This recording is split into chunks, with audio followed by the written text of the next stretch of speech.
I did always wonder, like, was that weird that they collaborated with the same people? I thought about it just now. Did you? That Julia Michaels wrote Sorry and all of Selena Gomez's. Right. So it's like she's the official orator for that relationship, that breakup. But was she in the room with Justin Bieber when she was writing Sorry? I don't know. Because I imagine she like was friends with Selena first. That's the thing is I feel like they've written several songs to like for Justin Bieber and Selena Gomez. So it's like, whose side are you on? You know? Selena. She's on Selena's side. She's on Selena's side. I mean, yeah. I mean, yeah, they're like friends. Yeah, they're buds. They're buds. But it's still, is it not strange that like you have a working relationship with her ex-boyfriend that she's written a million songs about?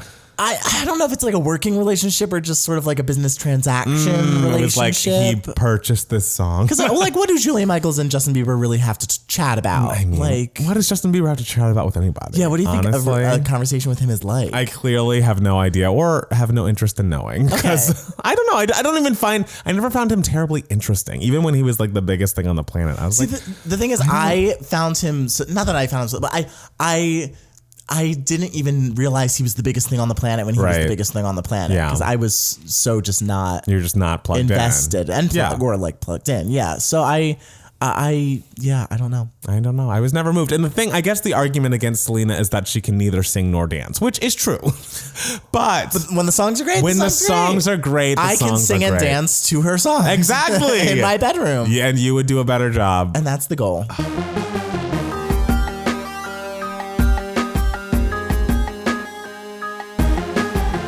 Hey everybody, welcome back to another Two Gay Matts podcast. It's Matt Steele. It's Matt Palmer. It was another fun-filled, exciting week. I feel like it's been a long week. I feel like it's been a while since we've sat here. I know. I feel like I haven't seen you. I know, and unlike last week, it's not because we had like 3 weeks apart from each other. It is because, I don't know, it just felt long. I feel older. I feel more mature. I feel wiser. Yeah, I still look great, but like I just feel...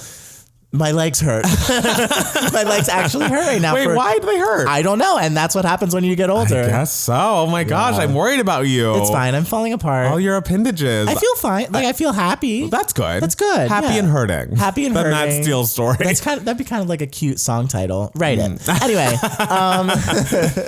how was your week, Matt Palmer? My week was good. I feel like I was a bit sick at the beginning of the week. I took Wednesday off my day job work, but I have come back around. I've been drinking lots of water, getting lots of rest, and you know, I feel about 95% good as new. And yeah, so I'm back on my shit and not sickly anymore. And that's what we want. I'm back on my shit, bitch. I have sort of been not suffering, but like having a low key allergy moment for the past like 3 weeks. Doesn't that suck? I feel like an extended like congestion moment is the worst. It's like, remember when I was healthy? Remember when I could breathe? It's not congestion for me. It's more of just like when I breathe in, I just like feel just the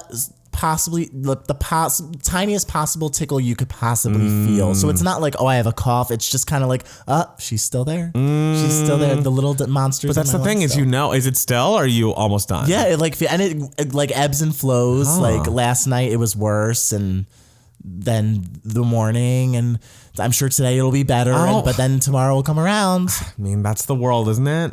Ups and downs all around. And especially 2020, that is the world. That is the world. You just never know when it's going to hit you. Can you believe at the end of this year, we'll know if that person's still the president or if there's someone else? I want it to be done. I want over. Nothing more to be done. I want to fast forward through this year just so we know what happens and what I need to get ready mentally for. And like, I actually had a dream that I was sitting next to Joe Biden. Okay. And we were at some sort of meeting and he was just like talking and I was taking notes. I don't know what we were talking about, but I remember he was sort of like a college type situation. But we were both the student. You and Joe Biden were both in class. And Joe Biden was like talking about something and I was kind of just like, okay, yeah. And I was like making notes and everything. I don't know. He seemed nice. Well, that's great. I love that dream Joe Biden was nice to. Yeah, it wasn't a very interesting dream, but Joe Biden was there. That's great. How was your week aside from Joe Biden dreams? My week was pretty nice. I saw 1917 yesterday. How'd you feel about it? It was lovely. It was very well shot, very well done. I was moved. Were you looking for like, where are the cuts really? I know that it's supposed to look like. I feel like that's what I would do if I knew that this was like a melded together. We're gonna make this look like one shot. And I totally knew that first cut was there when I saw it, and I was just like, that was a cut. And I was like, no, don't focus on that. Focus on the actual movie. Focus on the journey. Focus on the movie magic.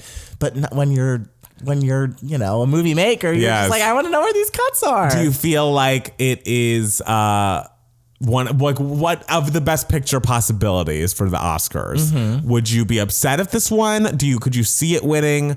Is it your favorite of the year, or what do you feel? It's not my favorite of the year, but I could see it winning, and I wouldn't be upset if it won at all. Like it's very good. It's excellent. Like it's very great. Truly, at the Golden Globes when it won Best Picture Drama or whatever, that was the first time I'd heard of it. I was like, I've never heard of it. I was hadn't seen the trailer. The trailer's great.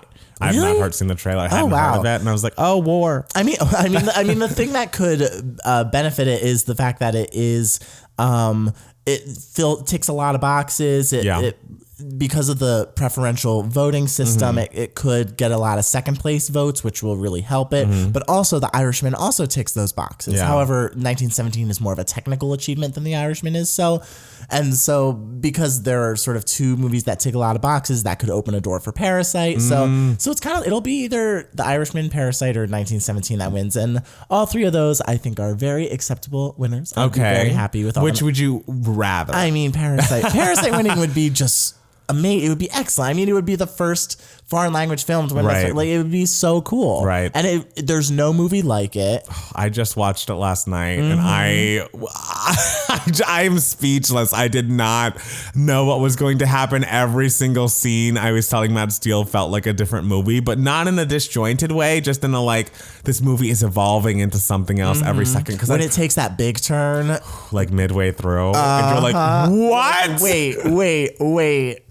And for the first, I don't know, for a while, I was like, how is this a horror movie? And I know. Like, oh. And you're just like, wait, this is a comedy. This is a horror movie. Right. Like, what is going on? What is it? What was your favorite performance? Because everyone has different opinions on what your favorite, who's their favorite performance. And it's been long enough that we can kind of. Oh, spoiler alert. Spoiler alert. If you haven't seen Parasite yet, see it. Fast forward 30 seconds ahead. Right. My favorite performance, I think, was... I really liked the simple mother or whatever. Incredible. Isn't she so good? Unbelievable. Yeah. So, because she totally could have played her outwardly dumb, outright dumb, but it's just no, she's just she has a lot of money. And she has a lot of money, and she's naive. This is how she goes through the world. Yes. And she cares so much about her children. Yes, even that dumb little boy. I know, that ridiculous little boy. Oh God. And at the end when it's we're trying to de-traumatize our child, and then that last scene. I mean, yeah. Also, how hot is that rich father? Oh my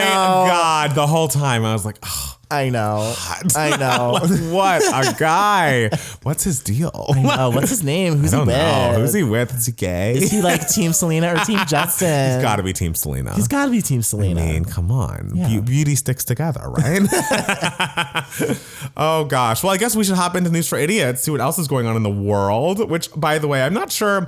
The thing is, I feel like a lot was happening in the world that, we just don't know, we don't have much to say about. Do you understand the whole Meghan, Harry stepping down as royals thing? I guess they're essentially just not living in the palace. They're not going to be doing all the things the royal family's doing. I think they're not going to be in their... the royal family's not going to be helping them out monetarily anymore. I think they're independent that way. That's unclear to me. I know they're moving to America. They're moving to LA. Well, supposedly it's either LA and also Canada, because I think she's from Canada, or at least they filmed Suits in Canada. They will be living both. I know they'll have a lovely house in both. I'm sure they're going to have houses, still in the UK or whatever, and then also in LA. But it's also just I just don't get why it's such a big... It's the whole royal family thing is very foggy to me, because I am not a royals person. I don't get why this is such a huge deal. Everyone's Megxit. Everyone has an opinion about her specifically. And it's well, Harry's also moving. He's also stepping down. But everyone's he's the one who kind of has the final say in the decision. Yes, we're doing this. Because it's his family. So it's I don't know why everyone has such either hatred for Meghan or is no, let Meghan live. She should be able to do what she wants. It's well, I don't know why is Meghan, aside from, I assume, racism, why is Meghan the target of all of these attacks? Well, also there is a sense of sort of she's the interloper who's coming into the family. So it's kind of just like, oh, well, she's the outsider, especially because she's an American. I guess. I mean, do you really know anyone who's like anti-Meghan? Do you know any like I don't know, Brits who are hardcore royalists? I feel like there are Brits that are hardcore royalists. There are, I but feel like there are across the ocean. It's true, we but don't worry about them. We have our own problems. That's why this is all very confusing for me. So if someone can email us and tell us at 2gaymats@gmail.com what's going on here outside of racism, because I can just assume that is a main factor. But she's so gorgeous, and we love Harry. He's the hot one now, and I mean, I heard William was cheating on Kate forever, and no one's focusing on that. Was that rumor ever like confirmed? I feel like it wasn't. I never like to see that. And no one wants that, but I mean, it seems right. Like it kind of. Well, if they get a divorce, William, I am available. You, William? The future king of England? Nah, yes. Pass. I don't need it. I'm down. No, I'd rather. Cute. He was cute. He's cute. He is not cute. He's like balding a little. That's his only problem. That is not his only problem. I feel like cute. something happened to his face. He's like, cute. Whatever. He's gonna be king. He can get whatever surgery you could want him to. I don't need to marry a king. I need to marry someone who's kind to me. I need to marry a king. Like I'm at the point in my life right now where I'm just like, I need a king. Let's go. Remember back in the day, we were like, oh, I don't feel like money matters. I know. And relationships. And look at you now, looking for a literal king. Look at me now. Look at you now. Look at her now. Also, you have to take into account the whole Harry Meghan thing. Harry's mom went through so much because she was like separating from the royal family and all that. True, and she also went through so much because the paparazzi like vilified her and followed her, and so I get that, and I get why they're doing this, and that's why the people that are anti-Meghan are confusing to me, because it's like his mother died from paparazzi chasing her, and like the paparazzi has been relentless with her, and like the tabloids have been horrible to her. So like, why wouldn't they want to take a step back and like try to focus on their charities and move to Canada and LA and all of that? I say good for him. He's looking out for his life. He's like, if you want to do this, like I'm totally down to do this. Right. I don't want you to go through what my mom went through. Of course. And I would imagine is he getting like there's so many rumors like he's being supported. He's not being supported by like the royal family. I mean, I imagine William's like, cool, do what you want. I read a thing today and researching this because I was so confused that William's not happy. He's like, really? William's like, for so long we've been like arm in arm, and I had my arm around my brother, but like I can't do that now. We're separate entities. They're like, still brothers. Good luck to him. They're still brothers. Apparently they're feuding. William, they're feuding. He's still your brother. They're feuding. That's when me and my brother fight. My mom's like, Matthew, Michael, you're still brothers, and we're just like, yeah, well, we're fine. Like we're arguing for like 30 minutes. Well, I don't think that's what's going on with William and Harry. It might be RIP that relationship. So. I think they're going to be fine. Sail on. I think they're going to be fine. I don't Blood know. is thicker than you say that royal. But speaking of royalty, on the Housewives of New Jersey, Caroline Manzo and Dina Manzo have not spoken in years because of the show. Cool. And then there will be a season where they reunite. Well, no, neither of them are on the show anymore. And now Dina lives in LA. Oh, and they're so coming back. It's over. Housewives always come back unless, they do something real bad. I mean, Jill and Bethany are okay, but they're not bad. Yeah, someone will die, they'll reunite, and they'll be like, we love each other, we're sisters, we're cousins, whatever. You're very much an optimist. I very much am. Sometimes people separate and it's over. I think it's just because I come from a family where it's just like, oh, you're fighting, get over it. Oh, we're over it. Like, I don't know. Well, sometimes you got to think outside yourself. No, no, it's 2020. I'm at a certain age where I'm not thinking outside myself. I love that you've become your worst self in 2020. Gold digging and only thinking of self. Matt Steele in 2020, I love. But wait, also speaking of 1917, apparently it smashes Star Wars for this top spot this weekend, and it made $36.5 million. Good for her. This weekend. So we love for 1917, and you were part of that. I mean, the Golden Globe really helped it, I feel. Of course. And especially because it was kind of a surprise Golden Globe win. I think a lot of people were thinking The Irishman would win Best Drama, but no, 1917. All right. I mean, it's interesting because we haven't really had a war movie that was so had this much Oscar buzz in a while. Like war movies are very much like an 80s, 90s sort of thing. Well, I mean, there was The Hurt Locker, but I don't really know if I would call that like a... There wasn't like, they weren't like in battles. Like I'm talking like a historic battle war movie with like big swelling music and beautiful shots and everything. Well, there was Dunkirk. There was Dunkirk, but it wasn't by this time in Oscar season that year. It wasn't the front runner for Best Picture, you know? So I didn't love Dunkirk. I like Dunkirk. I don't know why you're so anti-Dunkirk. I thought it was very boring. Anti-Dunkirk, anti-William. Come on. I don't know. What's the problem with you and British things? I love Harry Styles and Adele, both British. Okay, and the Spice Girls. Yes. 4 of them are still around. Yeah, they still do They're music. all around. But did you hear that Tina Fey and Amy Poehler are coming back for the Golden Globes I did. next I saw year? that. That seemed like an early announcement. It's very early. Were people not happy with Ricky Gervais's performance? Like, why are they announcing they were fine this with it. I think he got relatively decent. He wasn't as edgy as he was his previous years, right? Which were just iconic, like just unbelievable. It was a lot of.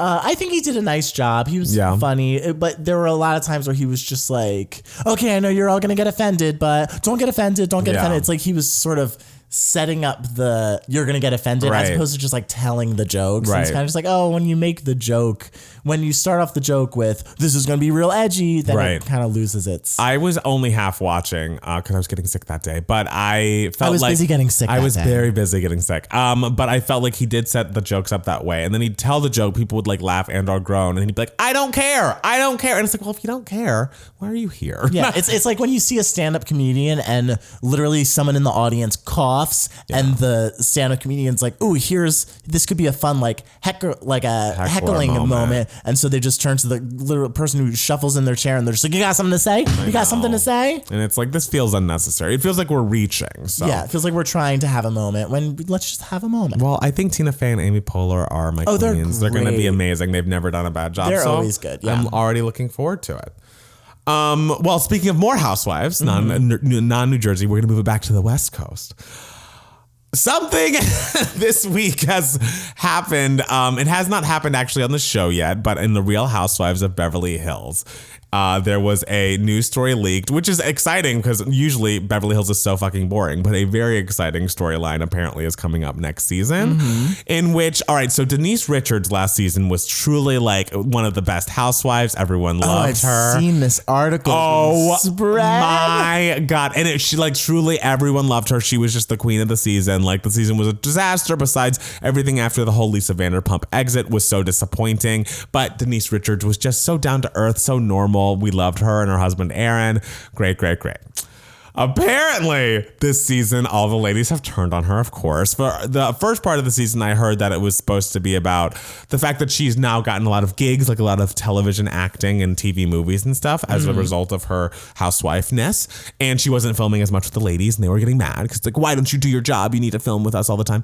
Do your job. Be a housewife. But apparently, now it has come out that Denise Richards and Brandi Glanville, who I think is coming back as a friend of the show next season, were having a months-long lesbian affair, which Denise told Brandi that she and Aaron were in an open relationship, but apparently they were not. Oh, I didn't know that detail. Yes, and so Brandi exposed on camera that she and Denise had been having sex for however long, and then they finally dragged Denise to some overseas trip to maybe Greece or something, and all the ladies, I don't think Brandi was there because she's a friend of, and so they don't get to go on the trips. Okay. But all the ladies confronted her about the allegation of the relationship, and Denise walked off the set of the show, effectively quitting Housewives on screen. I mean, that is, I will be watching. I will like, be truly, that. I can't think of the last time I was excited about a Housewives of Beverly Hills season, and this is just like, you better work. Okay, like, this is a storyline. The problem is the storyline is spoiled. So like, but you think that, but you don't know the intricacies of it, and you don't know like, oh, how did this all play out? How does this come out? What does Aaron think? Like, so much is still to be unwritten, and I'm very excited. Okay, I'm just worried that like it will just be like point for point exactly what we read, and so it'll just be like underwhelming. It's like in Degrassi when Jimmy gets shot. No one was expecting it. No one knew it was going to happen, and it was the most shocking moment of television I've ever seen in my entire life, besides those Oscars, La La La Land movie thing. But then, like, the next season, they kept trying to up it and up it and up it, and they would spoil. They'd be like, someone's gonna die. And then you would see how it would work, and you were just like, oh, JT's gonna die. Like, it's not... It's so kind obvious, of different with reality because there's only so much they can do to tamper the stories down just because this is happening in public. They're filming all of this in public. This isn't, like, private. This isn't scripts being written. And so a lot of times, things like this happen, like, before the season of Vanderpump Rules started. We all knew knew that Kristen and Stassi were in a feud and no longer speaking and no longer friends. But now it's like you get to fill in the blank. Like, how did we get to the no longer speaking? And like now I'm watching it in episode 1, Kristen is pretending that she's broken up with her boyfriend Carter, who's essentially emotionally abusive, and she's so depressed and she's dragging all her friends down with her. And Stassi's like, I don't know if the person I'm growing into can still be friends with someone who's not growing at all. And it's like when you get classic lines like that, that's the thing. You do still care. You to get the clearer picture after this, like the highlighted story.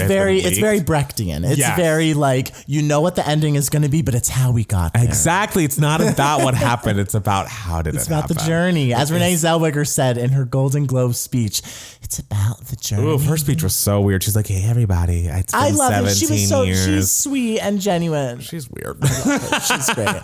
My iPad crashed, so I don't know what the next story is.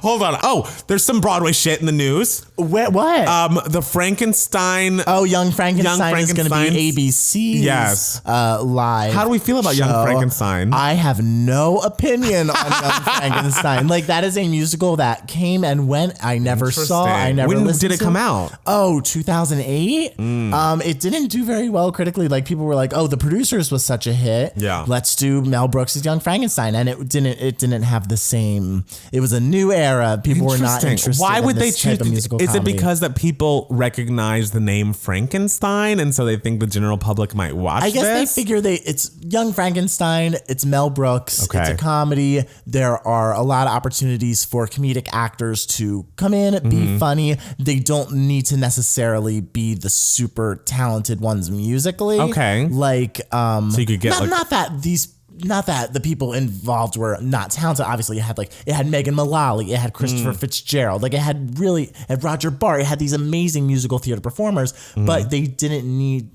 They're the type of characters that you don't need to be like technically overly polished. Right. Like if you have a great comedian who can do it, then they can sell it and it can be awesome. So I guess there's not that sort of pressure. Just like, ooh, so and so is famous, but are their vocals on like really great? Are they like a good enough actor? Like, you know, so I think there are some great opportunities for really good casting there. Okay. And to have it be really funny, and I think they'll be able to pull it off. Okay. I do not know this musical. I was going to say, like, have you heard it in a while? Like, I know one song. I know the song Together Again, which is what Igor sings. And this isn't a Janet Jackson cover. No, it's not a Janet Jackson cover. That's too bad. I wish. No, but I only know it because I auditioned for the part once at some regional theater, and I sang the song pretending like I had a hump on my back with an accent. And I was excellent, and I did not get it. Oh, that's hurtful. They asked me if I could dance, and I was just like, oh, they're just considering me for ensemble. And so I went to the dance call. Obviously was not the best dancer among the group. I mean, and that would you, if you had gotten the ensemble, because this is what you said, regional theater? It was one of the regional theaters in LA. One of the equity theaters in LA. I always mix up regional and community theater. No, there's a difference. Okay. Yeah. Sometimes there's not much of a difference in quality. I mean, no shade. We love everybody, but sometimes I go to like a regional theater show and I'm just like, what happened here? You didn't even iron the costumes. Oh my gosh. Guys, this is really a technical meltdown. I've got to tell you, I'm looking now so heartily for more stories because I had some. iPad? I just decided to update right when I was sitting here looking at it. We love an update, but do we? I saw that Dina Lohan got a DUI. No, I know. I love Dina Lohan. You loved her on Big Brother Celebrity or whatever. Celebrity Big Brother. She was wonderful on Celebrity Big Brother. She was such a good contestant. Well, apparently she was leaving an Outback Steakhouse and was a little too lit, and I think may have hit and run. No, I was Dina. like, it was not a good look for Dina. So. Dina's such a lovely person. I wish nothing but the best for her. We do. So I don't know if there's a GoFundMe we can donate to for Dina. I mean, I'm sure she's fine. I don't think she needs to GoFundMe. Okay. I think much like Harry and Meghan, like she'll be okay financially. Oh, also the Lizzie McGuire creator exited as showrunner on the Disney Plus revival, and apparently they may be canceling the reboot. That's disappointing. I know. Were you a big Lizzie McGuire person? I liked Lizzie McGuire. I watched Lizzie McGuire. I wasn't like obsessed with Lizzie McGuire, but I was definitely into Lizzie McGuire more than you were, who like completely refused to acknowledge that the Disney Channel was ever a thing in the early 2000s. That's the thing. It's like in the early 2000s, I was so already on MTV and TRL and things. I didn't have time for Disney Channel. But you can do both. Like I watched MTV and the Disney Channel. Well, I was just like, I don't care. I'm cool. I was an adult. I was a young adult and I didn't need... I liked music. Hey, sorry. I'm sorry for being a chill young man. That was just me. Very fucking chill. Disney Channel early 2000s was great. I mean, families could watch it together. It was, I mean, you know, there was an element of corniness to it, but it wasn't, you know, what it has become now. What is it now? Even? It's more focused towards a younger demographic as opposed to families.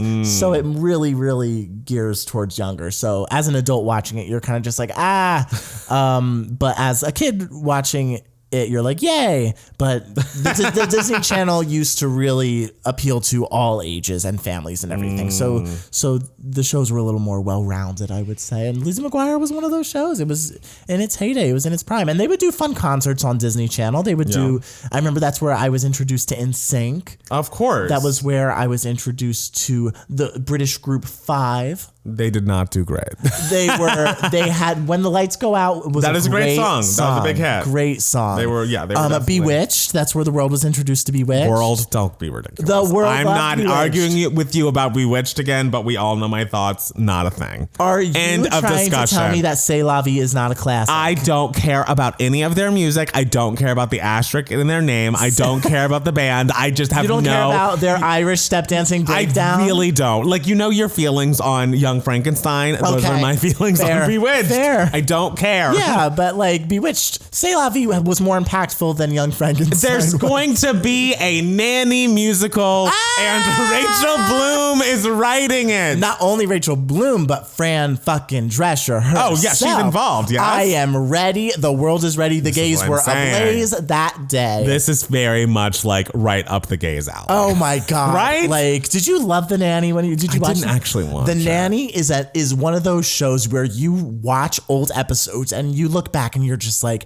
God damn it, this show is excellent. I mean, it is so good. It is a classic, and we did not give it enough love. And it was very very successful. But like, I think people kind of wrote it off as just like, oh, it's just a silly sitcom and everything. And it's like, no, this is actually excellent writing, excellent comedy. Fran Drescher is just a gem, an icon. Cast. And I'm glad that it's becoming back, like it's coming back into public consciousness. I feel like I very regularly on Twitter see like, oh, look how well Fran Drescher dressed all throughout The Nanny, which I always enjoy. I also feel like I have read things about, oh, possibly there should be a new TV reboot with Cardi B as the Nanny, and like that would be amazing. And now this musical's coming, and it's like, all right, it's time for the Nanny to have a renaissance. Hopefully this also pushes for it to be on a streaming service, because I would love to dive into The Nanny, and I never have because it's not on streaming. And I think it's a perfect role for Leslie Margarita.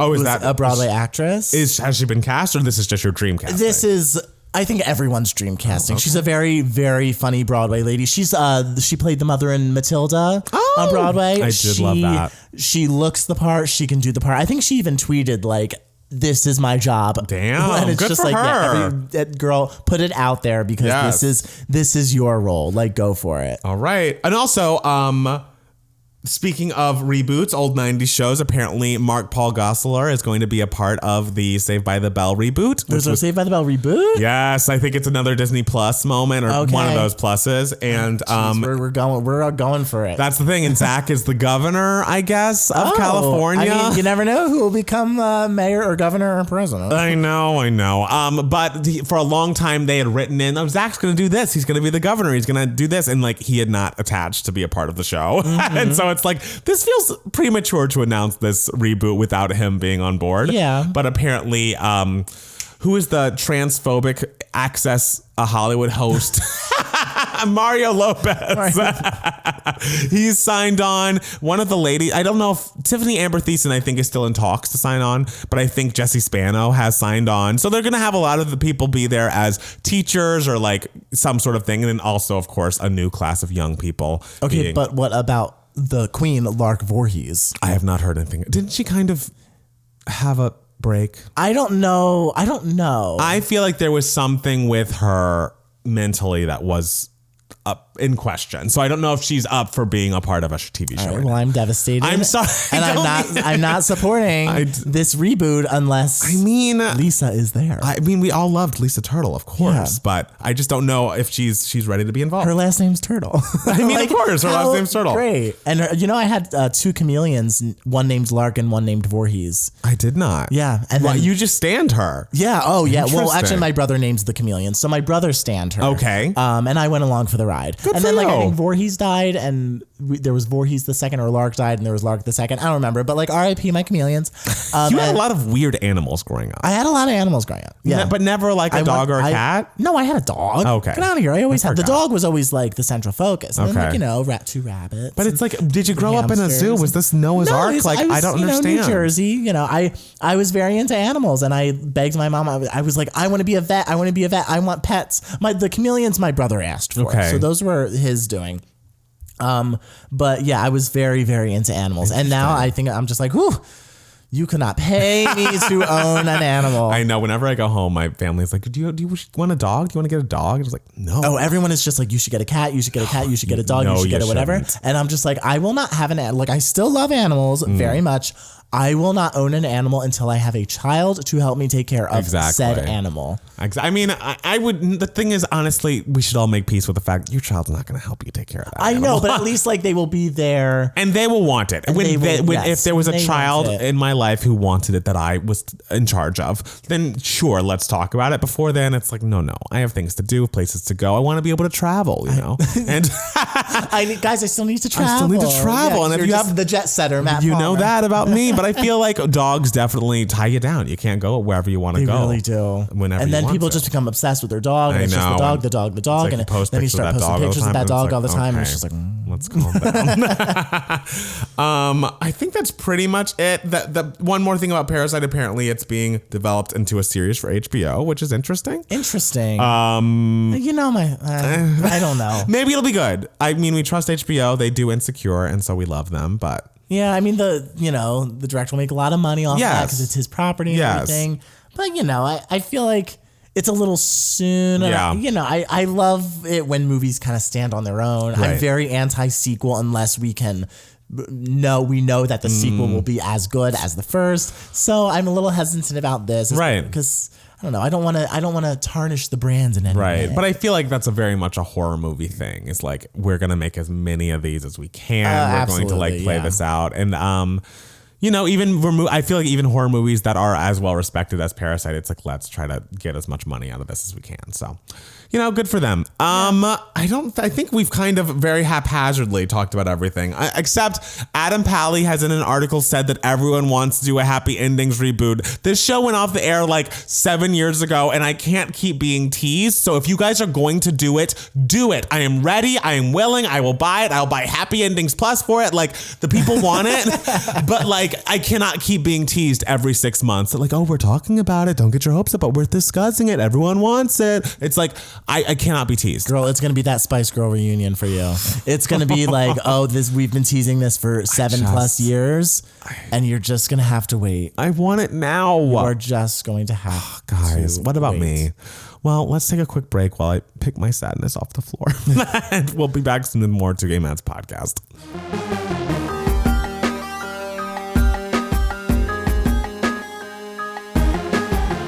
We're back. We're so fucking back. If we just did this whole podcast in a vocal fry, I would love it. I feel like it'd be very honestly cool. I feel like that's what my voice has been sounding like this whole podcast. Yeah. And I'm kind of like, oh no, what's wrong with me? I mean, it's fine. It's because my chest thing. I told you about my chest thing. Your chest, your like allergy thing. Yeah, like my allergy thing. I don't know. I call it a chest thing, but it's like a chest thing. It's like, I don't know. Whatever it is, it's sick. It's so fucking sick. Sick. It kind of hurts to do that. I know. I don't know how people do it. I don't know. We have to ask Kim Kardashian. I know. As someone with an annoying voice who has been asked before, does that hurt? Was that on a date? No, but I'm sure they were thinking it. I'm sure. Anyway, welcome back to the podcast. I'm sure you had a lovely break. Yes. So this is Email My Heart. This is the section of the podcast where you can email us at 2gaymats, 2 spelled TWO at gmail.com. And you can ask us questions, make comments, send us some love, do whatever you want. Yes. So this week we got an email from Helen, and I just want to preface this by saying that last week Matt Palmer's Giving You Moments, darling, was he's talking about the show The Good Place. Yes. He was obsessed with. Did it end yet? Was like no, there are 4 more episodes. There was one episode that aired last week that I watched in the morning right when I woke up. Oh, okay. And there are 3 more episodes, so by the end of the month it'll be over. Oh no. I know, I'm devastated. Well, Helen is a Good Place fan as well and emailed us about The Good Place. Taste. And said, first of all, I just want to say I was so excited when Matt Palmer said he loved The Good Place. Obsessed. It is genuinely one of my favorite shows on TV, and I'm so sad it's ending, but glad they're going out on their terms. Good point, Helen. I also wanted to let you know that there is an official podcast for the show called The Good Place, the podcast, hosted by Mark Evan Jenkins, Sean. And they have had almost everyone involved with the show on at some point. I love listening to it, and I'm learning more about the show, and I highly recommend it. All right. Also, Matt Steele needs to watch this show like now. I mean, good luck with that, guys. It takes a lot for me to watch a... Yes. It's so funny because you watch the shows that take the longest, like Big Brother, Top Model, these are investments. Well, do you want to know why? Sorry to interrupt your email, Helen, but it's because everyone is just giving, there are so many recommendations out there, and I refuse to watch a show without at least finishing the season. Oh, okay. I don't want to stop in the middle. So I know that whatever show I watch, there's going to be a time commitment. Yeah. You know, so I'm afraid. You don't think there's a 3-hour-a-week time commitment with Big Brother? See, Big Brother, I know that it's going to end with some sort of satisfying conclusion. Whereas a scripted show, I don't know. I don't know if I'm going to be satisfied. So might as well just not start. Okay. Anyway, so to continue with Helen's email, it says, my question is, what is your favorite season/episode? It's a hard show to recommend because I want to talk about it a lot, but I want my friends to know as little as possible going in. Right. I think it is a hard show to separate out by episode as well, because I feel like it's a show that you have to watch sequentially. You can't just jump in. It's not like a sitcom that it doesn't matter what happened before or afterwards. It just is happening. It's no, everything needs to be watched sequentially on The Good Place for it to make sense. That's also what I find very difficult about TV shows now. There are no, it's very hard to find a sitcom show. It's not like you can just hop in, hop out. It's an no, you episode gotta of watch. Golden Girls, you can just watch this and watch that. No, it's not especially The Good Place. And it's also hard for me personally to pick out a specific episode and or season because I binged it so quickly that it's all just one big glory, glorifying wonderfulness. It's an entire era. So I think anything that involves Chidi and Eleanor and their love story, I'm very invested in. Anything, but also the one episode that of course stands out that I mentioned last week was when Darcy Carden played all of them in the episode. It just was so very impressive. But yeah, I'm very invested in Chidi and Eleanor's love story. I kind of liked the season when they had the new Good Place people and they were pretending to be Eleanor was pretending to be a god in it instead of being a human. I thought that was really interesting, except one of those characters was so fucking awful and annoying and you hated him so much because he was the epitome of white privilege and thought he was so great because he went to Harvard or Princeton or something. And that's pretty great. No, when he was horrible. But I liked. I didn't go to Harvard or Princeton. True, but you haven't seen this character. But everything about that kind of setup I thought was very interesting and a new twist for them. I also liked seeing them back on Earth when they got to relive their lives for a second. I don't know. It's hard to pin down because I watched it so quickly and because it's also excellent. But again, Chidi and Eleanor are just, I stand. Okay. I stand. Chidi? Chidi. Chidi. Like Cheeto, but Chidi. Yes, Chidi. Chetty? No, IDI, Chidi. Oh, Chidi. Oh, I thought you said CHE. But it doesn't matter. Cool. Great. So everyone email Matt Steele all the time and make him watch the show. Give him a million recommendations and so he'll jump in. The more recommendations you give me for TV show guys, the least. Oh my God. So how do we get you to watch a show? I have to just be sitting on the couch and just be I'm going to do this. I have to emotionally prepare myself. And then I am suddenly invested in The Handmaid's Tale and I can't stop. And that show is so difficult. That show is just depressing and dark. It's real depressing. I love it. Jesus. Every second of it. and it just gets darker and darker and like physically darker. And like there were moments in season 3 where I was just like, did anyone turn the lights on set? Like I cannot see their faces. I cannot see where they are. I love it. I can't do it. Well, Matt Steele. Yes. What has been giving you moments, darling, this week? So, you know how I just talked about I don't watch TV shows. All right. So in the Big Brother circles, they've been talking about. Oh my God. Did you make time to watch this show? Yeah. Oh my. They've been talking about a show entitled The Circle that is like a Netflix Big Brother but instead of everyone being locked together in one house and they vote each other off, everyone is in their own separate apartment and they are on this social media app entitled The Circle and they just interact with each other through social media and then they vote off whoever sucks the most. They don't kick out, they block them. So and do they get do those people leave their apartment? They leave their apartment, but then like more people like come back in and like join the circle. And so, okay, everyone was talking about like this. It's the dumbest premise. It makes fun just like how shallow and stupid social media is, how stupid the whole influencer thing is. I cannot think of a dumber show or a bigger waste of time. I love it. I am so fucking invested. And when I tell you every episode is literally nothing but people standing around in an apartment, talking to a TV, sending a message with their voice, like having it be typed out. And they're just like, circle, message Sammy. Hey, Sammy, I just had breakfast. Emoji, smiling winky emoji face, hashtag start the day off right, send. Like it's nothing but people shouting at their screens and saying send and just messages popping up. And you would think it's terrible, but it's thrilling. It truly sounds terrible. It is truly terrible and wonderful. It's just I like it. No, it's but when I tell you, you really get invested. And the casting is especially really, really great. Okay.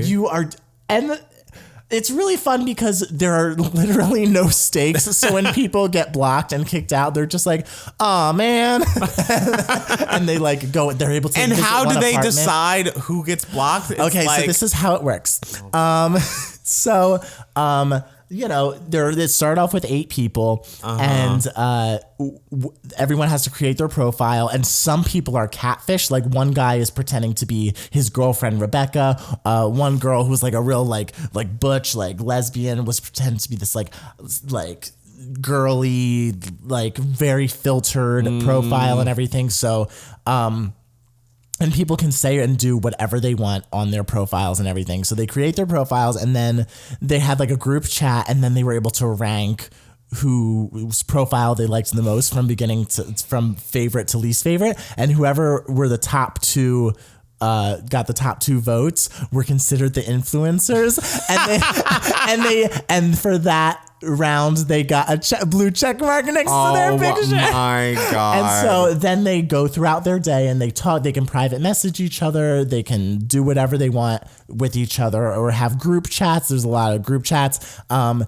And then after that round, which is literally like a 24-hour period or maybe a 36-hour period. Right. I don't know if it even is that long. Then the 2 influencers have a private chat where they decide to like kick someone. They decide to block someone. It's just so ridiculous. There was a group chat they got a new girl because one girl was kicked out, so they got a new girl. The show needs to stop bringing in new people. I was going to say, how will it end? It just keeps cycling through and through, and they need to start just winding down. Yeah. So there's one girl, Miranda, and she was just like, I'm just gonna flirt with everybody. She was like the new girl. And so she just has a group chat with the other 3 girls, one of whom is bisexual, one of whom is an actual lesbian, one of whom is a man pretending to be a girl. And she's trying to flirt with all of them. And they all, and then 2 of them like actually like girls. So like they're flirting back. And the guy who's pretending to be his girlfriend just like writes in there like, I'm bi-curious. And they're having this like lesbian flirt mance, like all 4 of them, like this giant lesbian cyber orgy. And it's the most ridiculous, funny thing. It's so completely absurd. There cannot be another season. Like this needs to be a one and done. Because I feel like there will be another season because people are talking about it like but this. Another season, it would just be too much. It's like we need to just watch this one season and enjoy it for what it is and then be done with it and have it be a blip in time, a moment in time. It's great because it really plays up how stupid all of this is. And I mean, I get that and that's fine, but like you said, it sounds like a waste of time. It is a waste of time. Wow. Okay. I love it. I'm so into it. I still have like 2 more episodes to go until I'm caught up. Literally the first day I watched 6 episodes and I was just like, we're here. Are they 30 minutes or an hour? They're the first episode's like over an hour. The other episodes are like 45 minutes. I know. Yeah, it's great. I don't know who I'm rooting for. Well, there's really nothing to root for. What's been giving me moments this week? I mean, okay, one of my New Year's resolutions was I feel like I had been, much like a lot of the world, been like more into a playlist than an album. And so I've been going back and trying to listen to more albums lately. And I am very happy that Selena Gomez put out her album and it's very good. We're going to put up a full review on our YouTube channel, hopefully tomorrow, sometime very soon. I actually went back and listened to Billie Eilish's album and I think I like it now. Oh my God. You didn't like it before? I thought you liked it before. I didn't like it before just because I was so confused about why she was literally whispering everything. I mean, Selena Gomez whispers a lot. Like a lot of people whisper now. Excuse me. I know, but it's still, I don't know. I found it so off-putting and also like the imaging of her like bleeding out of her eyes and like spiders crawling out of her mouth. It just was a lot for me. But when you break it down, it's like, wow, a lot. Like I think like the first 10 tracks, these are all very, very good. So I'm happy to report that I am on the Billie train. I watched her on James Corden and I found her very charming and very like down to earth. And I was like, okay, this person I can get behind. If I don't have to watch the videos of the spiders, maybe I can be about this. What are they called? The Spotify animated visual. Terrifying. They're terrifying. And it's like, I need to sleep. I can't watch this. But when you fall asleep, where do you go? Where do you go? It's a great cue. I go to Joe Biden. You do. You go straight to Joe.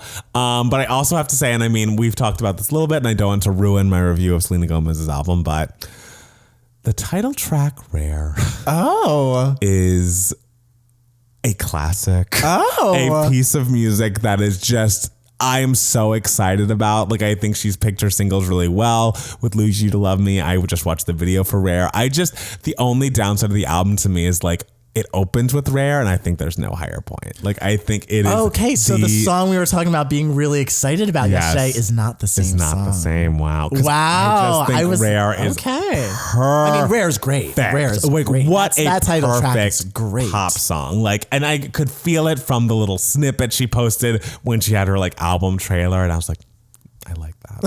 It's great. It's one of the highlights of the album. Yes. It is just perfectly constructed, beautifully written. It's interesting. It's very much a callback to her Hands to Myself-esque sound, but still feels like something new. It's like Julia Michaels and Justin Tranter, I assume, wrote the shit out of that song. Like 10 out of 10. I'm so excited about it. But I love the album in full. I can't wait to listen to it more and find other highlights, but it's hard to get past a flawless opening. And Rare is a great song. Right? It's very good. It starts off very strong. But I'm surprised that that's the song. That is my song. Because last night I came home from work and we were like, okay, we listened to the album, but then there's one song. There's one song. And we were both like going nuts over it. And we're like, it has to be the same song. We have to be talking about the same, but we don't want to, talk about it until we give a full review on the interwebs. I'm excited to hear what yours is. Okay. Do you have an idea of what it could be?